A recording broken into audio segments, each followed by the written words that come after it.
Hello everyone. Today we are going to discuss exercise 13.2. Let's start. In exercise 13.1 we have discussed direct proportion. Now we will discuss inverse proportion. Inverse proportion में देखिए, अगर एक quantity increase होती है और दूसरी decrease होती है तो उसको हम इनवर्स प्रोपोर्शन में बोलते हैं. ओके, तो इसमें देखिए फर्स्ट क्वेश्चन क्या है, which of the following are in inverse proportion. In direct proportion we have discussed if both quantities are increasing और both quantities are decreasing, then the question is direct proportion. And in inverse proportion, one quantity is increasing and another quantity is decreasing. Then the given question is in inverse proportion. Now first part, the number of workers on a job and the time to complete the job. जितने number of workers है और job को यानी जो काम है उसको complete करने में जो टाइम है. अब इसको आप अपने आप से सोचिए कि मान लो कोई एक प्लेस है, उसको क्लीन करना है. आपका क्लासरूम है, क्लासरूम को क्लीन करना है. अगर एक बच्चा उस क्लासरूम को क्लीन करता है तो उसको ज्यादा टाइम लगेगा. 1 के लिए हमने देखा तो उसको ज्यादा टाइम लगेगा.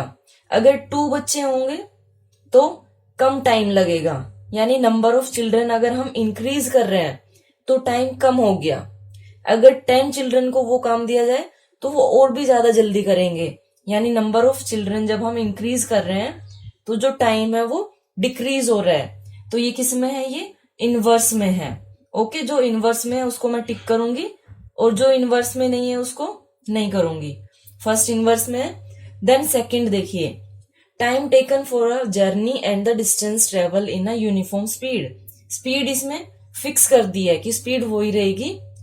Distance travelled and time taken, अगर मान लो 1 किलोमीटर जाने में आप 2 आवर्स ले रहे हो तो 2 किलोमीटर जाने में कितने आवर्स लोगे, 4 आवर्स लोगे. यानी जब आपने टाइम को इंक्रीज किया, इसमें ये इंक्रीज हो रहा है किलोमीटर और टाइम भी क्या हो रहा है, इंक्रीज हो रहा है. यानी दोनों किस में है, ये दोनों इंक्रीज में है.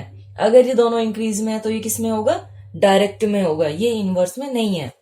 देन थर्ड देखिए, area of cultivated land and the crop harvested. Crop harvested मतलब जितनी कटाई की जाएगी उतना ही ज्यादा एरिया कल्टीवेट किया जाएगा.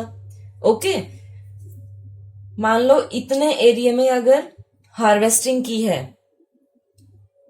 तो यही एरिया कवर होगा.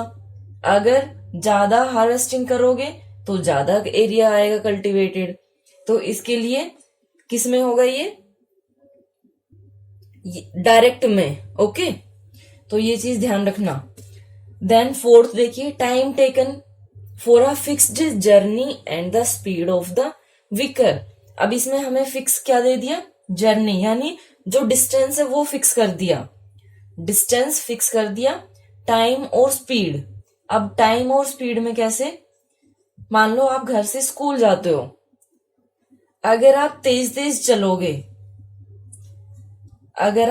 तेज चलोगे यानी स्पीड अगर ज्यादा होगी तो टाइम कम लगेगा, यानी आप जल्दी स्कूल में पहुंच जाओगे.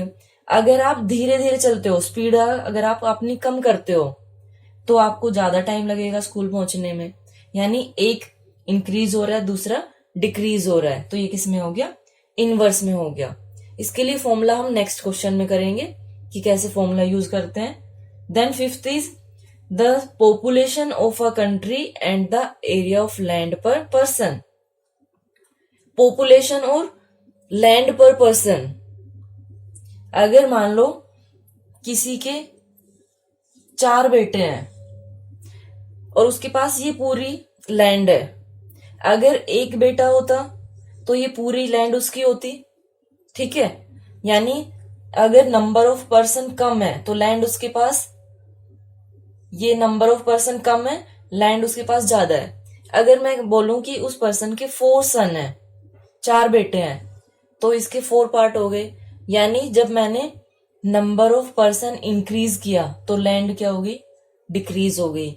ऐसे ही पॉपुलेशन की आप सोच के देखिए कि अगर पॉपुलेशन कम होगी तो लैंड पर पर्सन ज्यादा होगी, अगर पॉपुलेशन ज्यादा होगी तो लैंड कम हो जाएगी। जैसे अभी पॉपुलेशन आप देखते हो कि रहने के लिए लोगों के लिए स्पेस ही नहीं है, जहां देखो वहीं आपको मिलेगी, इतनी ज्यादा पॉपुलेशन है।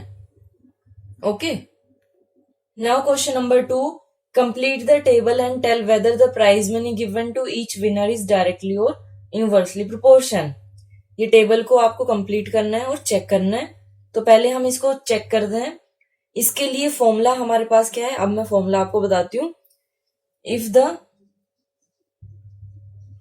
अब इसको पहले वैसे ही सोच के देखते हैं कि अगर एक विनर है तो 1,00,000 रुपीज मिल रहे हैं, अगर 2 विनर है तो 50,000। यानी जब आपने नंबर ऑफ विनर्स इंक्रीज किए तो प्राइज मनी डिक्रीज हो गया। तो ये किस में है, ये इनवर्स में है। ओके, यहां पे हम नोट करेंगे, since the number of winners and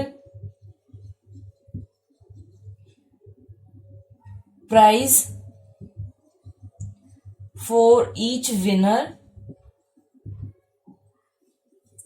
is in inverse proportion,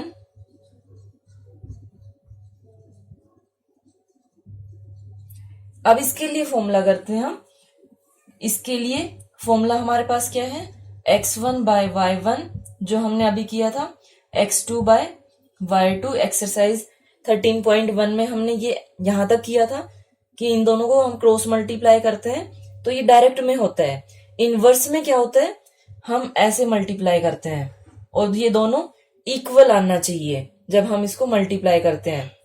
ठीक है, तो इसको देखते हैं, 1 बाय 1,00,000 इक्वल टू 2 बाय 50। अब वो आपको करने की अगर जरूरत है तो आप करिए, अदरवाइज हमने यहाँ पे नोट कर दिया है 1 इंटू 1,00,000 एंड 2 इंटू 50,000।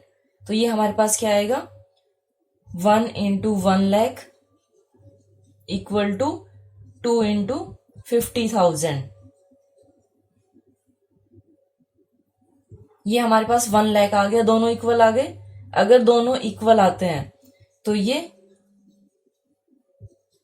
इनवर्स में है। देखिए ऐसे मल्टीप्लाई किया है, क्रॉस में नहीं करना है। अब ये वाली वैल्यू आप अपने आप से फाइंड आउट करेंगे, सिर्फ मैं एक करके दिखाती हूं आपको। ये 1,00,000, 1 by 1,00,000 will be equal to 4 by, इसको अगर हम y1, y2, y3, y4, y5 करते हैं तो ये y1 की वैल्यू क्या होगी,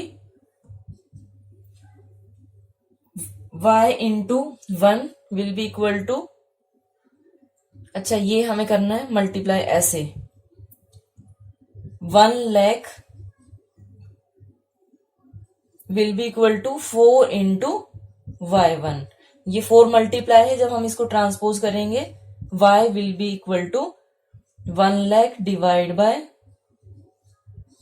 4, that will be equal to 25,000 rupees. Okay, remaining part you will do yourself. Now question number 3, देखिए ये मैंने पूरा नोट नहीं किया है, मैं रीड कर देती हूँ। Rahman is making a wheel using spokes. He wants to fix equal spokes in such a way that the angles between any pair of consecutive spokes are equal. Help him by completing the following table. Number of spokes और जो angle है, अब उसका आपको पहले relation देखना होगा कि अगर नंबर ऑफ स्पोक्स ज्यादा है तो एंगल कम हो जाएगा, और अगर नंबर ऑफ स्पोक्स कम है तो एंगल ज्यादा रहेगा। अब वो कैसे, आप इसको देखिए, अगर आप 2 स्पोक्स लेते हैं ऐसे तो ये एंगल 90, 90, 90, 90, 4 एंगल हो गए, सॉरी 4 एंगल 4 है। और जो स्पोक्स है अगर ये 1, 2, 3, 4 लेते हैं हम तो ये 90 डिग्री हो गया। अगर आप 6 स्पोक करोगे यानी यहाँ पे और ऐसे कर देते हो, अब ये वैसे ज्यादा हो गई है, लेकिन मैं आपको बता रही हूँ कि अगर आपने ऐसे स्पोक्स इंक्रीज कर दी तो एंगल देखिए, अब एंगल कम हो गया ना, यानी आपने नंबर ऑफ स्पोक्स इंक्रीज की तो एंगल डिक्रीज हो गया। तो ये किस में है, इनवर्स में है। तो ये आपको पहले नोट करना होगा, since the number of spokes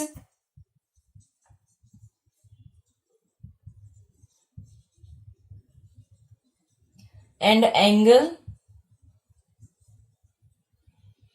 is in inverse proportion.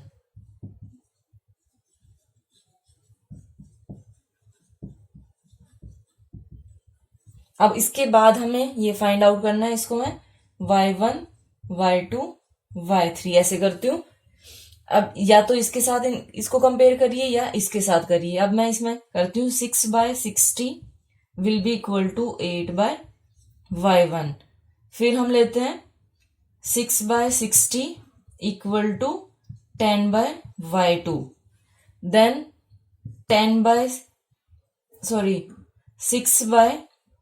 6/60 will be equal to 12/y3। ये वैल्यू हमें फाइंड आउट करनी है और इनवर्स में है ये, तो हमें इसको न्यूमरेटर टू डिनोमिनेटर मल्टीप्लाई करना है। ओके, अब आगे क्या होगा, 8 को हम ट्रांसपोज कर देते हैं, तो y1 will be equal to 6 into 60 divide by ये 8 हो जाएगा। ठीक है, ये 2 से कैंसिल, ये हमने 4 से कैंसिल किया तो 4 2 जा, देन ये 15 2 से किया 3, 15 3 जा 45 डिग्री, ये डिग्री में है।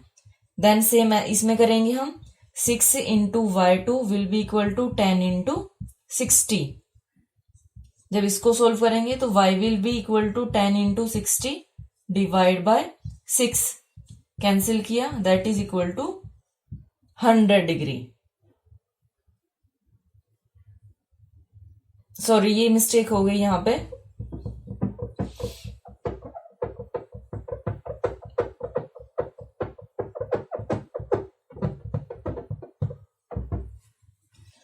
अब इसको करते हैं हम 6 into 60 will be equal to 10 into y2, multiply करना था हमें। y will be equal to 6 into 60 divide by 10, 10 6 जा, दैट इज इक्वल टू 6 6 जा 36। सेम इसमें करेंगे, 6 into 60 will be equal to 12 into y3, y3 value will be equal to 6 into 60 divide by 12। ये 12 multiply है, transposing किया तो divide हो जाएगा, 6 2 जा, देन 2 से किया तो ये 30 डिग्री। ओके,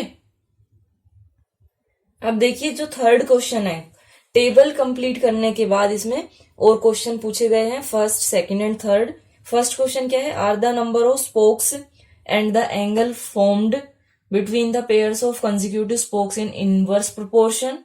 तो ये हमने यहाँ पे किया था कि सिंस, यहाँ पे सिंस की जगह क्या कर देंगे हम, फर्स्ट पार्ट का answer yes, the number of spokes and angle, ये पूरा नोट कर लेना, angle between a pair of consecutive spokes are in inverse proportion. Then second part में क्या है, calculate the angle between a pair of consecutive spokes on a wheel with 15 spoke. यानी यहाँ 12 के बाद अब यहाँ पे क्या कर लेंगे हम, 15 कर लेंगे। अगर 15 है तो ये वैल्यू हमें फाइंड आउट करनी है, तो इसको कैसे करेंगे हम, 4/90। इसके लिए आपको पहले नोट करना होगा, since the spokes and the angle is in inverse proportion, y/4/90 equal to 15/y4।